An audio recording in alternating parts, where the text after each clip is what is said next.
بسم اللہ الرحمن الرحیم الحمد للہ رب العالمین والصلاة والسلام علی اشرف الانبیاء والمرسلین وعلی آلہ وصحبہ اجمعین، اما بعد۔ درس ہدایت الناب نمبر 6 کا آغاز ہو رہا ہے، تو پہلے میں پڑھتا ہوں عبارت: فہذا مختصر مضبوط فی النحو جمعت فیہ مهمات النحو على ترتیب الکافیۃ مبوبا مفصلا بعبارة واضحة مع ایراد الامثلة في جميع مسائلها من غیر تعرض للأدلة والعلل لئلا يشوش ذہن المبتدی عن فهم المسائل، وسمیته بہدایت النحو رجاء ان یہدی به الطالبین، ان یہدی اللہ تعالی به الطالبین۔ اب اوپر والے الفاظ کا ہم پڑھ چکے ہیں۔ یہ دراصل مصنف جو ہیں اپنی کتاب کی خوبیاں بیان فرما رہے ہیں۔ تو پہلی خوبی یہ بیان کی کہ یہ مختصر ہے، اس کی وضاحت ہم نے کر دی۔ مختصر کا لغوی اصطلاحی معنی، مضبوط کا معنی ہم نے آپ کو بتایا تھا محفوظ ہے، بے تکی اور فالتو اور جو غیر متعلقہ باتیں ہیں ان سب سے محفوظ ہے۔ پھر نحو میں ہے، جمعت فیہ مہمات النحو، جمع کیے میں نے اس میں نحو کے مہمات، نحو کے مسائل، نحو کے مقاصد، علی ترتیب الکافیۃ، کافیہ کی ترتیب پر۔ یہاں ایک بات جو میں پہلے نہیں کر چکا، ویسے تو میں جب بھی درس دوں گا تو نئی باتیں کروں گا۔ کبھی ایسے ہوتا ہے کہ چھوٹی چیز کی بڑی چیز سے جب نسبت دی جاتی ہے تو مقصد وہاں یہ ہوتا ہے کہ چھوٹی چیز کی عظمت ظاہر ہو جائے۔ جیسے بیت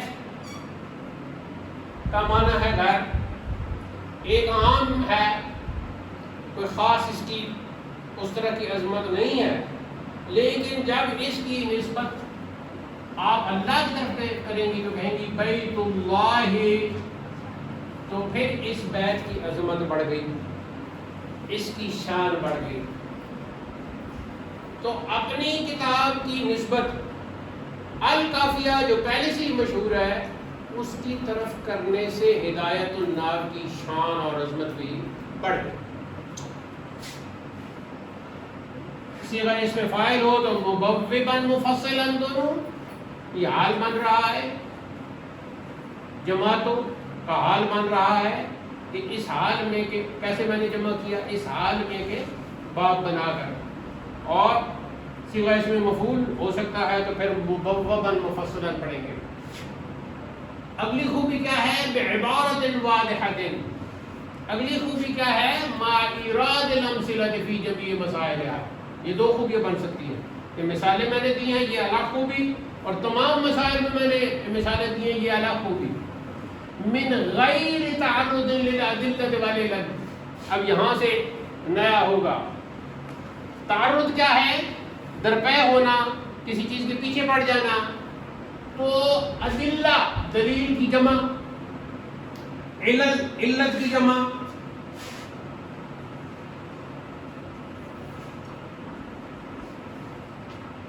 علت کس کو کہتے ہیں؟ سبب کو، ریزن کو۔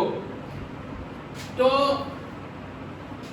دلائل یعنی دلیلوں اور علتوں کے پیچھے پڑے بغیر میں نے مثالیں بیان کی ہیں تمام مسائل کی۔ اچھا، یہ خوبی ہو گئی کہ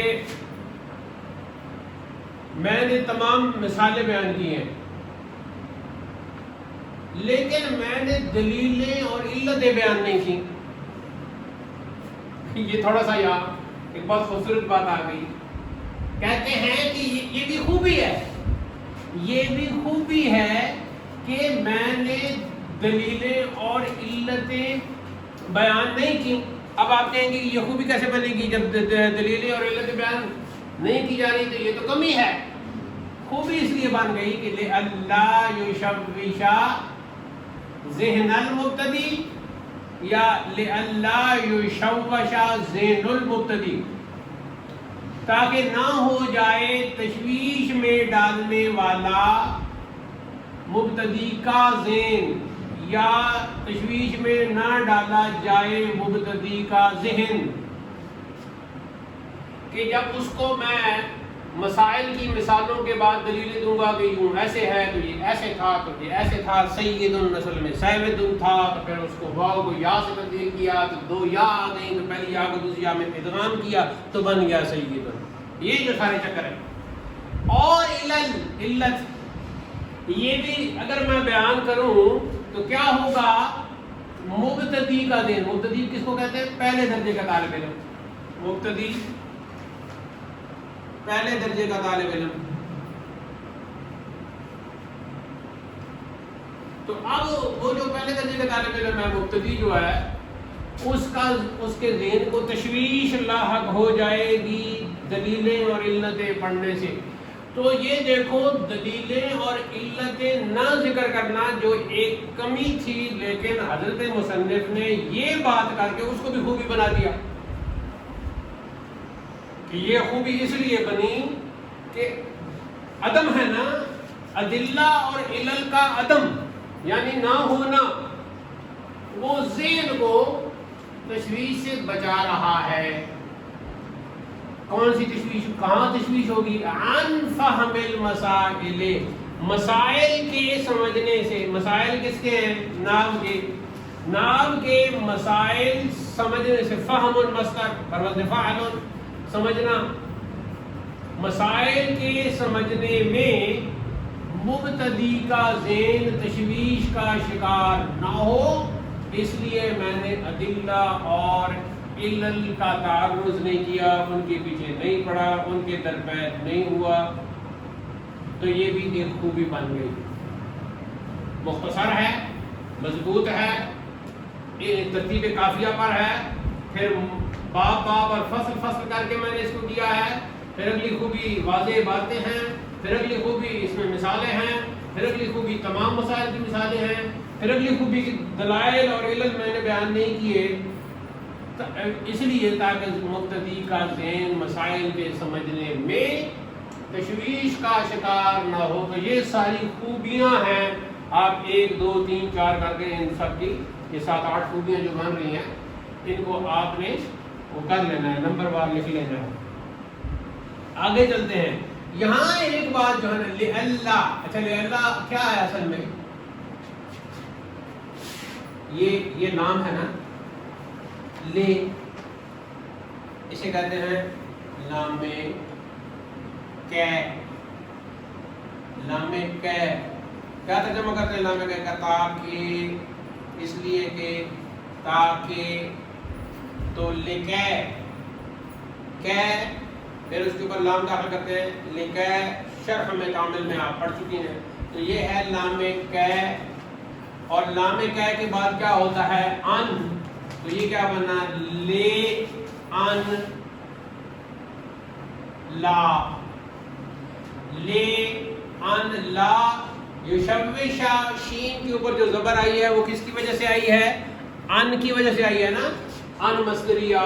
تو ان مصدریہ جو ہے وہ زبر دیتا ہے، تو ان کی وجہ سے لا یشوش تھا نا اصل میں فعل نفی، لا یشوش، لا یشوشان، لا یشوشون، پھر نفی ہے نا۔ تو لا یشوش کو ان کی وجہ سے زبر پڑی تو بن گیا لا یشوشا، لے ان لا یشوشا۔ تو اب لے ان لا جب آتا ہے تو پھر وہاں ان جو ہے نون کو غائب کر کے اور کیا کر دیتے ہیں، اس کو ادغام کر دیتے تو وہ بن جاتا ہے لے اللہ. لے اللہ اصل میں کیا ہے، لے ان لا. اچھا لے اللہ یشوشا، تاکہ نہ ہو تشویش میں، تاکہ نہ پڑے تشویش میں. اگر یشوشا پڑھیں گے فعل معروف تو فعل معروف کا پھر ذہن بن جائے گا فاعل، تو بن جائے گا مفعول بھی. ٹھیک ہے، تو پھر پڑھیں گے اللہ یشوشا ذہن المبتدی، تاکہ نہ تشویش میں آئے مبتدی کا ذہن. اور اگر مجہول پڑھو گے تو پھر بن جائے گا نائب فاعل. تو نائب فاعل ہمیشہ کیا ہوتا ہے، مرفوع، اس کے اوپر پیش آتی ہے، تو یہ بن جائے گا اللہ یشوشا ذہن المبتدی، تاکہ نہ تشویش میں ڈالا جائے مبتدی کا ذہن. یہاں تک بات سمجھ میں آ رہی ہے؟ آگے چلتے ہیں. دیکھو بہت ساری جہتیں ہوتی ہیں پڑھنے پڑھانے کی، تو ہر استاد جو ہے وہ اپنے پڑھنے والوں کو سامنے رکھ کے باتیں کر رہا ہوتا ہے. تو جیسے جیسے پڑھنے والے بدلتے جاتے ہیں، ایک اچھے استاد کا انداز بھی بدلتا جاتا ہے. بہت ساری ایسی باتیں ہوتی ہیں جو استاد کے ذہن میں ہوتی ہیں، وہ فیوچر میں مستقبل میں پیش آنی ہوتی ہیں، تو اس لیے ساتھ ہی. اچھا اب یہ جو ہے نا،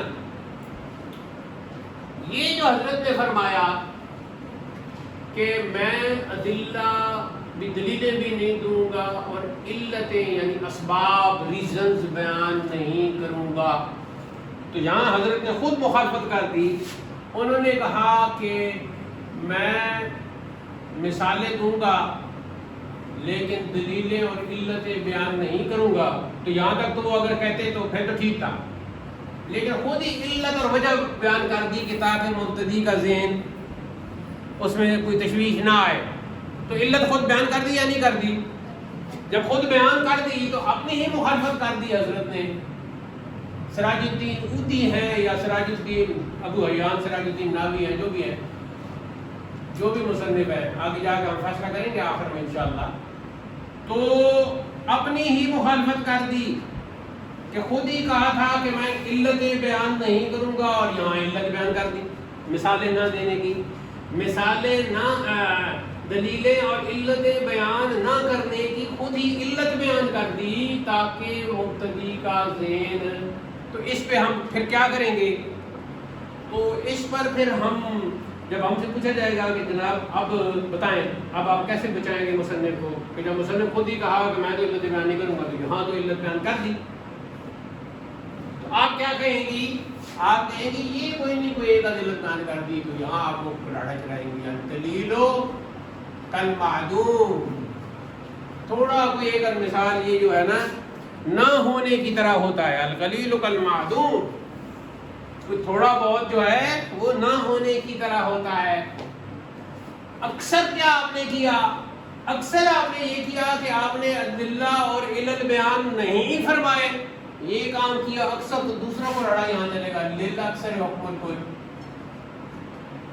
تو جب لیل اکثر حکم الکل ہے تو پھر پتہ چل گیا کہ اکثر آپ نے ادلہ اور دلائل بیان نہیں کیے. کہیں کہیں جیسے کہ یہاں بیان کر دیا تو وہ کوئی نہیں، القلیل کل معدوم میں آ جائے گا. لیکن اصل جو اس کی خوبی وہ یہ چلے گی، یہ لیل اکثر حکم الکل.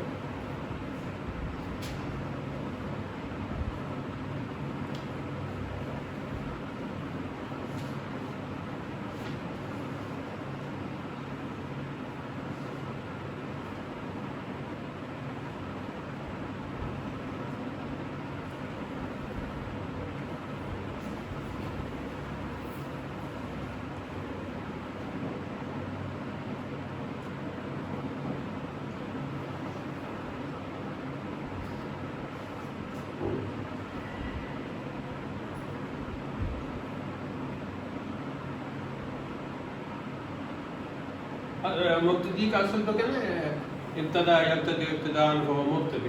تو مبتدی اصل میں تو اس کا معنی ہوگا ابتدا کرنے والا. تو اصطلاحی معنی اس کا ہوگا پہلے درجے کا بالغ علم.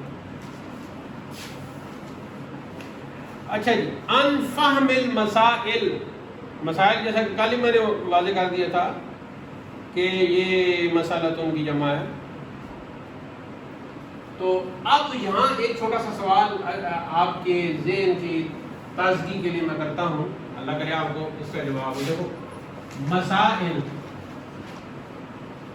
مسائل کے اوپر ہم نے لگایا ہے جی ال لگایا نا ہم نے, المسائل. تو اب ال کی متین کس میں پڑھا چکا ہوں, یا تو استغراق کا ہوگا, یا جنس کا ہوگا, یا عہد کا ہوگا. تو اب ذرا بتائیے, کچھ تکا لگائیے کہ استغراق کا ہے, جنس کا ہے, عہد کا ہے. استغراق کا عہد کی پھر دو قسمیں ہیں, عہد ذہنی ہے یا عہد خارجی ہے.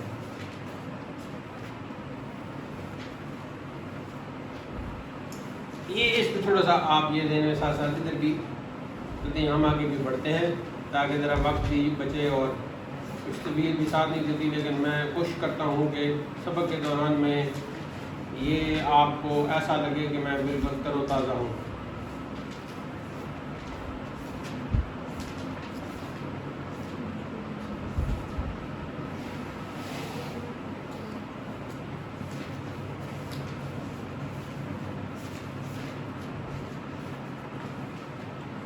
آگے حضرت نے فرمایا وَسَمَّيْتُهُ, اور نام رکھا میں نے اس کا بِهِدَایَةِ النَّحْوِ, ہدایت النحو. اب دیکھو ہدایت النحو کی دو صورتیں ہو جائیں گی.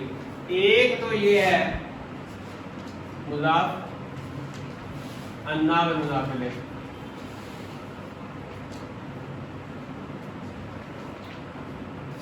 اب یہاں سمیتہ, سما یسمی تسمیتن, تو سمیتہ ایک تو وہاں آ گیا.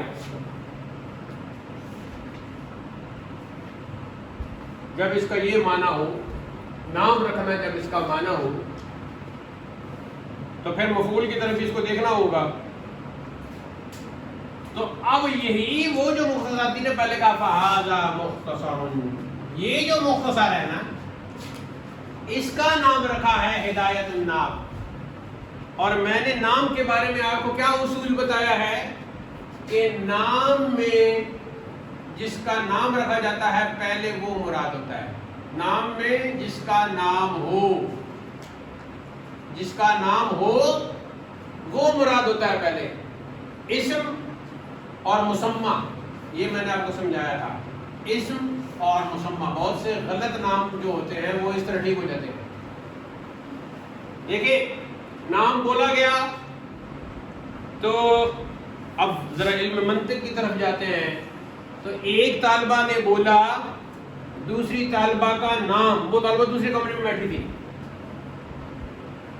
تو وہ طالبہ جو دوسرے کمرے میں بیٹھی تھی اس کا نام جو ہی ادھر لیا گیا تو ذہن میں کیا آیا, ذہن میں اس کی شکل آ گئی سر.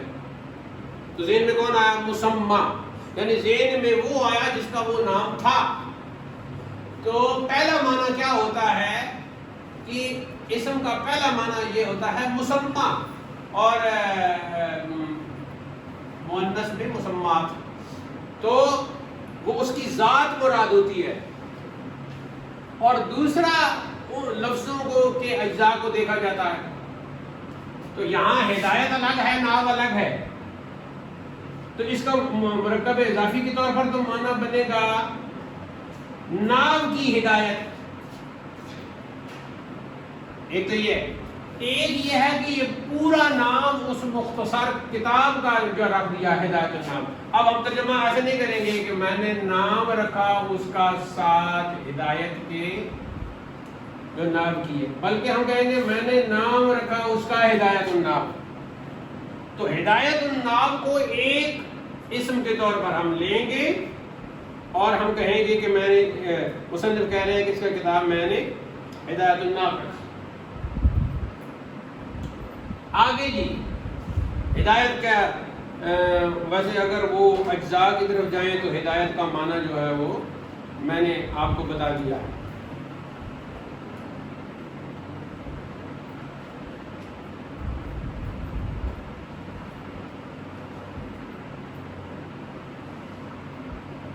با کا جہاں تک تعلق ہے نا وہ سمیتہ بہدایت الناس، تو یہ کبھی کبھی زینت کلام کے لیے با زائدہ آ جاتی ہے تو وہ چلتا رہتا ہے.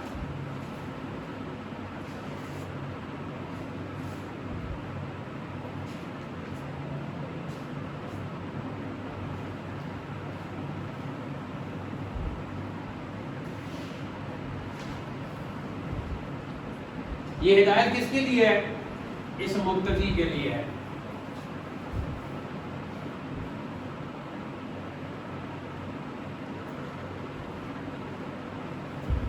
اچھا اب آگے کہتے ہیں درمیان میں کوئی اور نقطہ، ویسے تو یہاں کچھ ہیں ایسی باتیں ہیں لیکن میں ان کو چھوڑتا ہوں اور آگے چلتے ہیں.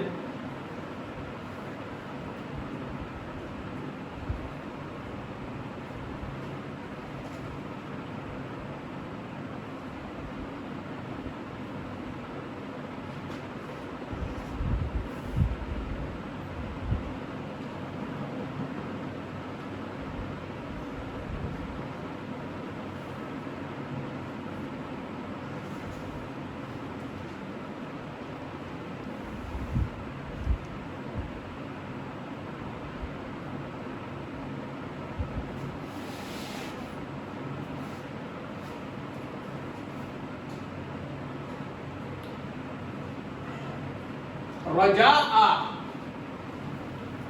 اس امید پر، یہ امید کرتے ہوئے ان یہدی اللہ تعالی بہ الطالبین، اس امید پر یا یہ امید کرتے ہوئے یہ کہ ہدایت دے اللہ تعالی ساتھ اس کے، اس ہدایت الناب کے، اس مختصر کے الطالبین، طالبین کو جو طلب رکھنے والے طالب علم ہیں. تو یہاں مذکر کا صیغہ ہے نا کتابوں میں، تو پھر جو مؤنث کا صیغہ نہیں ہے تو پھر آپ کہیں گی کہ ہم طالبات ہیں تو ہم ہدایت الناب پڑھ رہے ہیں. لیکن مصنف نے تو یہ دعا کی ہے کہ اس امید پر کہ اللہ تعالیٰ طالبین کو ہدایت دے، تو اس میں پھر یہ تو نہیں آیا کہ اللہ تعالیٰ طالبات کو ہدایت دے. تو یہاں تو صرف مذکر کے لیے، تو اس کا جواب یہ ہے کہ یہ اسلوب ہوتا ہے مذکر کا صیغہ استعمال کیا جاتا ہے لیکن اس کے تابع ہی مؤنث کو بھی کر دیا جاتا ہے. یہ صرف عربی زبان کی بات نہیں بلکہ ہر زبان میں ہوتا ہے.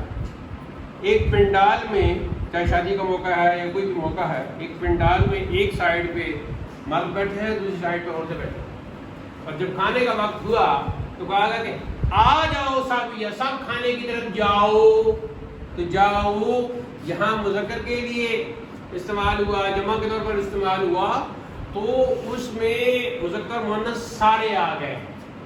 تو یہاں بھی تابع ہو گیا، مثلا یہدی اللہ تعالی بہ الطالبین والطالبات، سب اس میں آ گئے. طالبین اس کی جری حالت ہو گئی، تو یہ تو نسبی جری حالت یا سے آتی ہے، تو طالبون طالبین بن گیا.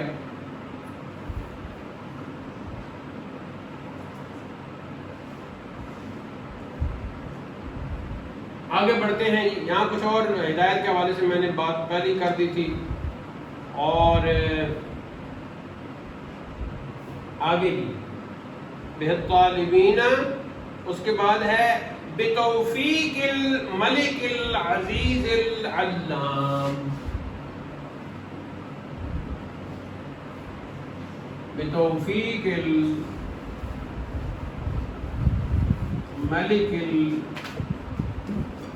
الْعَزِيزِ الْعَلَّامِ. ساتھ کیا مطلب؟ اس میں کوئی اور لفظ رہ تو نہیں ہے.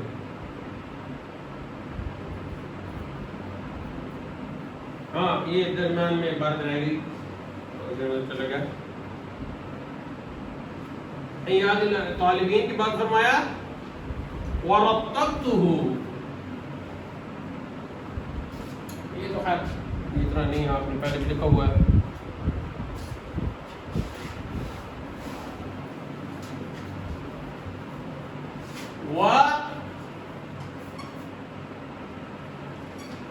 رتبته على مقدمة، بس دونوں طرح پڑھ سکتے ہیں، مقدمة مقدمة و ثلاثة اقسام و خاتمة.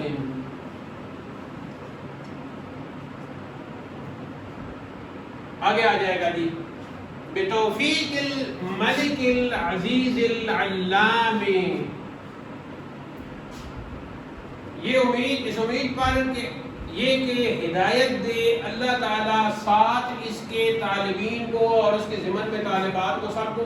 وَرَتَّبْتُهُ، رتب یرتب ترتیباً، اب بتایا تھا ترتیب کا معنی، مرتب کیا میں نے اس کو، ترتیب دیا میں نے اس کو، علی مقدمۃ، ایک مقدمہ پر، مقدمہ بھی کہہ سکتے ہیں، مقدمہ بھی کہہ سکتے ہیں، وثلاثۃ اقسام، اور 3 قسموں پر، وخاتمۃ، اور ایک خاتمہ پر. کیسے؟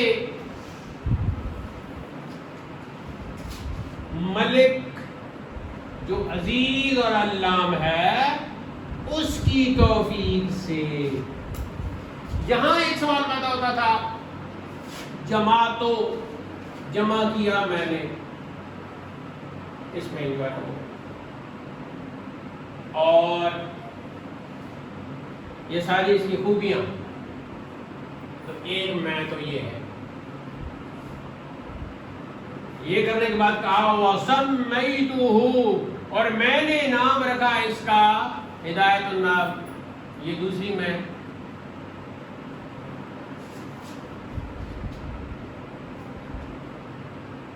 تو یہاں سے تھوڑا سا ایک وہ ہوتا تھا کہ میں جو ہے نا، یہ ایک قسم کے فخر پر، غرور پر، اور بعض اوقات تکبر پر کا اس میں اظہار ہوتا ہے. میں نے یہ کیا تو میں، تو میں، تو میں، تو میں یہ، تو میں ہوں، تو میں یہ، تو میں ہوں. تو میں کرنے سے ایک خاص قسم کا تصور ابھرتا ہے، جس سے غرور اور تکبر کے نقوش سامنے آتے ہیں. سامنے والے جو لوگ ہوتے ہیں، دیکھنے والے جو لوگ ہوتے ہیں، سننے والے جو لوگ ہوتے ہیں، ان کے ذہن میں، ان کے خانہ ذہن میں مختلف تصورات ابھرتے ہیں کہ یہاں غرور و تکبر کا یا اپنے آپ کو بہت ہی نمایاں کرنے کا وہ کیا جا رہا ہے. تو یہ جو تھوڑا بہت ہم، یہ تو اللہ کے ولی ہیں، ان کے بارے میں ہمیں ایسے کیا کہنا ہے، لیکن پھر بھی ایک تصور سا پیدا ہوتا تھا، تو اس کا جواب دے دیا وَرَتَّبْتُهُ، یہ بھی میں، ایک میں، 2 میں، 3 میں نے اس کو ترتیب دیا. تو یہ جو 3 دفعہ کی میں تھی نا، اس کا جواب دیا ملک عزیز علام کی توفیق سے. تو اب میں جو ہو رہا تھا وہ اس کا خاتمہ ہو گیا کہ جب کہتے ہیں میں نے یہ کیا، میں نے یہ کیا، میں نے یہ کیا، میں نے یہ کیا، میں نے یہ کیا، تو اس میں غرور و تکبر ہو رہا ہے. لیکن ساتھ ہی آپ نے کہا اپنے استاد صاحب کی شفقت سے، اپنی ماں کی مہربانی سے، اپنے باپ کی مہربانی سے، اپنے بھائیوں کے تعاون سے، اپنے سہیلیوں کے تعاون سے، تو پھر سارا وہ میں ختم ہو جاتا ہے. تو یہ بھی ایک تصوف کا، روحانیت کا یہاں نقطہ آ گیا. اور تصوف اور روحانیت یہی ہے کہ انسان اپنے آپ کو عاجز بنائے. یہ جو پکھنڈی پیر اور جس طرح کے جاہل اور جاہل سید بنے ہوئے ہیں، میں کل پرسوں کی بات کرتا رہا ہوں، ان کی میں بات بتا رہا ہوں، ان کے اندر کوئی تصوف نہیں ہے، کوئی روحانیت. وہ تو خبیث دنیا کمانے کے لیے جو ہے وہ لوگوں کو دھوکہ دیتے ہیں، اللہ مجھے بچائے. جو حقیقی تصوف ہے، جو حقیقی روحانیت ہے، جو اللہ کا عرفان اور معرفت حاصل کرنے والے، جس میں کوئی پیسے دنیا کمانے والے چکر نہیں ہوتا. تو وہ جو ملک ہے، ملک کا مطلب بادشاہ، عزیز کا مطلب غالب، اور علام صیغہ مبالغہ بہت زیادہ علم والا. تو علام تو وہی ہے نا، علام کا لفظ اسی پر ہی بولا جائے گا. ہاں اللہ پر اللام بولا جائے گا، اور جو ہے نا انسان جو مخلوق ہے تو اس کو تائے مبالغہ بھی ساتھ لگ جاتی ہے، علامۃ. تو علامۃ کا مطلب کیا؟ بہت بڑا علم والا. تو وہاں یہ تا جو ہے یہ مؤنث کی تا نہیں ہوتی، اسے کیا کہتے ہیں؟ تائے مبالغہ. تو یہ تائے مبالغہ ہے. تو یہاں ایک سوال پیدا ہوتا ہے کہ پھر تائے مبالغہ ہے تو پھر اللہ کو علامہ کیوں نہیں کہتے؟ تو یہ اس کا علماء جواب دیتے ہیں کہ چونکہ اس تائے مبالغہ میں تائے مؤنث کی ہلکی سی بو آتی ہے، تو اس لیے پھر اللہ کے لیے جب یہ لفظ استعمال ہوتا ہے مبالغہ کا تو وہاں تا نہیں ہوتی، وہاں صرف علام ہے بغیر تا کے. تو اس علام اور عزیز بادشاہ، ملک بادشاہ، لام کی نیچے جب زیر ہو تو اس کا مطلب ہے بادشاہ، اور یہ دوسری شکل ہے، دوسرا ساؤنڈ ہے، دوسری صوت ہے، دوسرا ورژن ہے مالک کا، جو قرآن میں دونوں ورژن موجود ہیں، فاتحہ میں مالک اور آخری صورت میں ملک. تو ذہن میں آیا؟ ادھر ہم کہتے ہیں مالک یوم الدین، ادھر کیا کہتے ہیں؟ قل اعوذ برب الناس ملک الناس. تو یہ دونوں ورژن ہیں. تو مالک، ملک، عزیز، علام کی توفیق سے. توفیق کا جو معنی ہے شاید میں نے پہلے اس کا ذکر نہیں کیا ہوگا، تو یہ ایک عنوان بنے گا جی ہمارا، توفیق کا لغوی اور اصطلاحی معنی. توفیق کا لغوی کو ہم لفظی بھی کہہ سکتے ہیں، لغوی و اصطلاحی معنی. تو اگر کوئی کہے کہ توفیق کا لفظی و اصطلاحی معنی کریں گے تو وہ لفظی سے مراد لغوی ہوگا. تو اگر کوئی کہے کہ توفیق کا لغوی اور اصطلاحی معنی بیان کریں گے تو لغوی سے مراد لفظی ہوگا. تو پہلا ہے جی لغوی معنی، جسے لفظی معنی بھی کہتے ہیں، وہ ہے جی کسی کے کام میں مدد کرنا. یہ ہے جی لغوی معنی.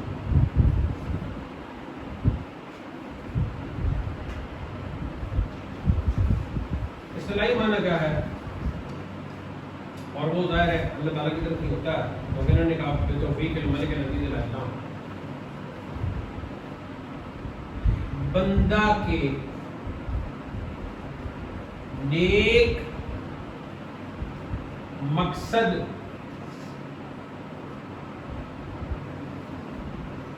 کے مطابق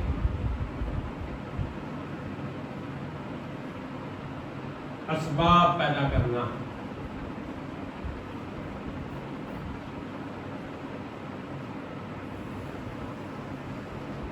اصطلاحی معنی کیا ہے جی؟ بندہ کے نیک مقصد کے مطابق اسباب پیدا کرنا. یعنی بندے کا ایک نیک مقصد ہے تو وہ مقصد پورا ہونے کے لیے اللہ تعالیٰ اسباب پیدا کر دیتا ہے، تو وہ پھر نیک مقصد بندے کا پورا ہو جاتا ہے. تو بندے کا نیک مقصد پورا کرنے کے لیے اللہ تعالیٰ جو اسباب پیدا کر دیتا ہے اسے کہا جاتا ہے توفیق. لغوی معنی تھا کسی کام میں مدد کرنا، یہ ہے توفیق. اور اصطلاحی معنی یہ ہے کہ بندہ کے نیک مقصد کے مطابق اسباب پیدا کرنا. ظاہر ہے وہ اللہ ہی پیدا کرتا ہے. تو جب ہم اصطلاحی تعریف کو دیکھتے ہیں، اصطلاحی معنی کو دیکھتے ہیں توفیق کا، تو پھر ہم یہ نہیں کہہ سکتے کہ فلاں کو اللہ تعالیٰ نے چوری کرنے کی توفیق دی. پھر ہم یہ نہیں کہہ سکتے. کیوں؟ کہ وہاں نیک مقصد کی قید ہے. یا اللہ مجھے جھوٹ بولنے کی توفیق دے، یہ دعا غلط ہو جائے گی. لیکن اگر اس کے مقابلے میں آپ کہتے ہیں کہ یا اللہ مجھے سچ بولنے کی توفیق دے، پھر دعا درست ہو جائے گی. یعنی وہ اسباب پیدا کر دے کہ جن کے مطابق میں ہمیشہ سچ بولتی رہوں.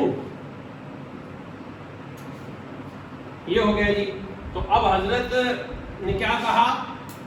کہ میں نے اس کو ترتیب دیا ایک مقدمہ پر اور 3 اقسام پر اور ایک خاتمہ پر. میں نہیں، بلکہ ملک عزیز علام کی توفیق سے کہ اس نے اسباب پیدا کیے تھے اس کتاب کو شروع کرنے کے، اس کتاب کو مرتب کرنے کے، اس کتاب کو تکمیل آشنا کرنے کے.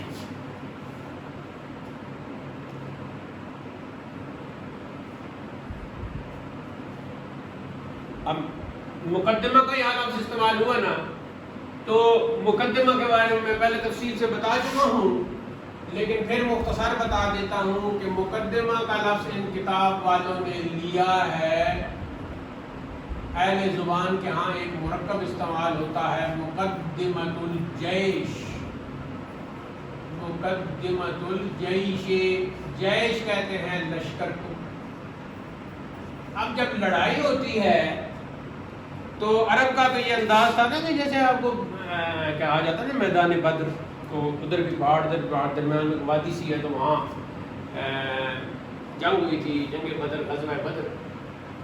تو اب یہ جو لشکر ہے نا دونوں طرف کا، وہ جو میدان جنگ ہوتا ہے اس میدان جنگ میں جیش جو ہوتا ہے، لشکر جو ہوتا ہے، وہ اپنے کچھ افراد یا کہہ لیں چھوٹا لشکر، ایک چھوٹا سا لشکر میدان جنگ کی طرف بھیجتا ہے ہر فریق دونوں کہ جا کے ذرا میدان کی صورتحال دیکھو. تم جاؤ اور جا کے میدان کی صورتحال دیکھو کہ کس طرف ہم نے پڑاؤ کرنا ہے، کس طرف ہم نے بیٹھنا ہوگا، کس طرف ہمارا دشمن ہے، کس جگہ بیٹھ کے ہم دشمن پر آسانی سے حملہ کر پائیں گے اور فتح و ظفر ہمارا مقدر ہوگی. تو دونوں لشکر جو ہیں، یعنی ہر لشکر جو ہے ایک چھوٹا سا لشکر کچھ افراد کو آگے بھیجتا ہے کہ جاؤ وہاں جا کے صورتحال کا جائزہ لو.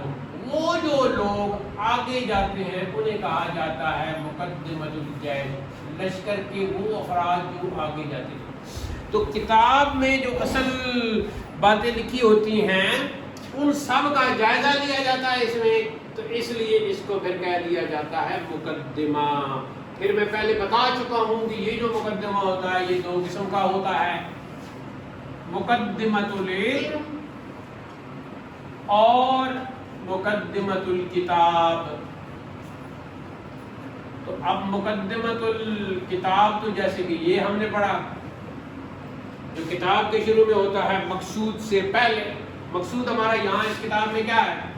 اسم کی بحث، فعل کی اور حرف کی. تو اس سے پہلے جو کچھ باتیں ہو رہی ہیں وہ چونکہ اس مقصود سے پہلے ضروری ہیں، اس کا وہ جائزہ لے رہی ہیں، تو اس لیے وہ بن گیا مقدمۃ الکتاب.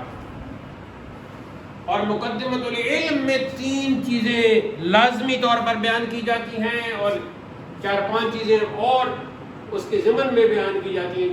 جو 3 لازمی بیان کی جاتی ہیں وہ کیا ہوتی ہیں؟ تعریف، موضوع اور غرض. تو مقدمۃ العلم میں 7-8 چیزیں بیان کی جاتی ہیں جن میں سے 3 بالکل لازمی ہیں. تعریف کرنا اس علم کی کہ یہ علم کیا ہے، اور موضوع بتانا اس علم کا، غرض بتانی اس علم کی، اور مزید کچھ ضمنی چیزیں آ جاتی ہیں. تو یہ ہوتا ہے مقدمۃ العلم. اور دوسرا ہے یہ مقدمۃ الکتاب، وہ یہ ہے کہ کتاب کے شروع میں جو مقدمہ ذکر کیا جاتا ہے کہ اب اسم کی بحث سے پہلے، فعل کی بحث سے پہلے اور حرف کی بحث سے پہلے کچھ ضروری باتیں جو ہیں ابھی ہم پڑھیں گے، تو وہ ہو جائے گا یہ مقدمۃ الکتاب. خطبہ الحمدللہ ثم الحمدللہ، ہاں نہیں 2-3 الفاظ رہتے ہیں. آگے فرمایا اما المقدمۃ ففی المبادی التي يجب تقديمها لتوقف المسائل عليها وفيها فصول 3. تو اما جو ہے اس کا رہا، اے پر جہاں تک تعلق ہے، تو یہ اما کے معنی کی جاتی ہے. اما کا کہیں آپ مانا کریں گے رہا رہی یہ بات، اما ہذا رہی یہ بات، اما المقدمہ تو رہا مقدمہ، اور پرانی اردو میں اے پر بھی کہتے تھے، تو اما المقدمہ تو اے پر مقدمہ، یا یہ بھی مانا کر لیتے جہاں تک تعلق ہے اما المقدمہ تو جہاں تک تعلق ہے مقدمہ کا، ففی المبادی تو وہ ابتدائی، مبادی سے مراد کیا ہے؟ ابتدائی امور، مبادی ابتدائی امور، التی وہ مبادی یجب واجب ہے تقدیمھا ان کا آگے کرنا، ان کو تقدیم قدم یقدم تقدیم ان کا آگے کرنا، کیوں واجب ہے، کیوں ضروری ہے؟ واجب مانا ضروری، کیوں ان کا آگے کرنا پہلے کرنا کیوں ضروری ہے؟ لتوقف المسائل علیہا کہ مسائل کا جاننا جو ہے وہ ان پر موقوف ہے، ہاں موقوف ہے ان پر مسائل کا جاننا، ٹھیک ہو گیا؟ تو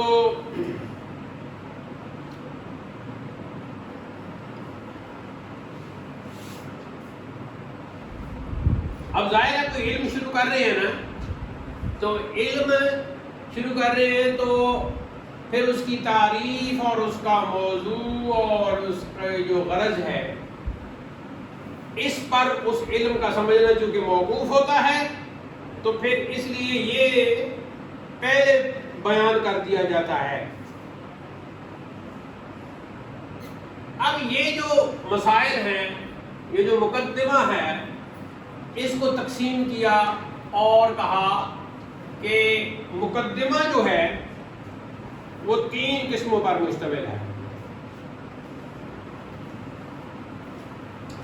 اور اس کے بعد پھر وہ خاتمہ وغیرہ آ گیا تو وہ ہوگا، لیکن یہاں جو ہے نا فصول ثلاثۃ، 3 اس میں فصلیں ہیں، اور انشاءاللہ ہم پہلی فصل شروع کریں گے، مقدمہ کی پہلی فصل شروع کریں گے۔ فصول، فصل کی جمع ہے، لغوی معنی اس کا کیا ہے؟ کاٹنا، جدائی ڈالنا، اس کے مقابلے میں آتا ہے جی وصل، تو فصل کا معنی ہے کاٹنا، جدائی ڈالنا، اس کے مقابلے میں آتا ہے وصل، ملنا اور ملانا۔ تو دراصل یہ ہوتا ہے کہ پچھلا مضمون جو ہے اور جو اگلا مضمون ہے یہ الگ ہوتا ہے، یہ الگ ہوتا ہے، تو اس لیے پھر درمیان میں فصل لکھ دیتے ہیں، اور فصل جو ہے یا تو اس کو ترکیب عبارت سے باہر ہی نکال دو، ٹھیک ہے؟ آپ کہو یہ مضمون ختم ہوا اور یہ مضمون شروع ہوا اور درمیان میں کچھ بھی نہیں، تو ادھر پھر ہم کہیں گے فصل، ہاں کاٹ کے رکھ دیں گے ہم فصل بس، اور اگر اس کو ملائیں گے تو پھر یہ بنے گا عبارت کے اعتبار سے مشار الیہ، اور اس سے پہلے چھپا ہوگا جی ھذا، تو ہم کہیں گے ھذا فصل، یہ فصل ہے۔ تو 2 ہی صورتیں ہوں گی، یا تو آپ اس کو عبارت کے اندر فٹ کر کے اس کو مشار الیہ بنا کے اس کے شروع میں ھذا لگا دیں گی تو بن جائے گا جی ھذا فصل، یہ فصل ہے، یا آپ کہیں گے کہ یہ درمیان میں دونوں مضامین کو الگ کرنے کے لیے عبارت سے ہٹ کر ہے، تو پھر فصل کہنے کی اور ھذا لگانے کی ضرورت نہیں، پھر صرف فصل بس۔ تو فصول جمع ہو گئی اس کی، تو 2 حکموں کے درمیان جو رکاوٹ بنے، حاجز بنے، حاجز بھی رکاوٹ کو کہتے ہیں، 2 حکموں کے درمیان جو رکاوٹ بنے اس کو فاصل اور فصل کہتے ہیں۔ 2 حکموں کے درمیان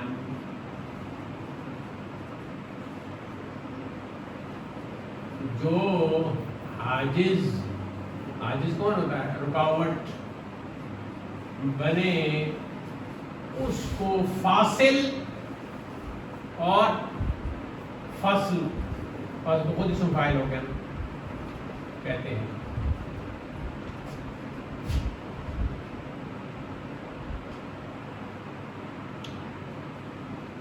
اور سلاستن 3 ہو گیا تو مرکب کیا بنے گا؟ فصول سلاستن، مرکب توصیفی بن جائے گا، فصول موصوف بن جائے گا، اور سلاستن اس کی صفت بن جائے گا۔ تو مراد یہ ہے کہ یہ مقدمہ جو ہے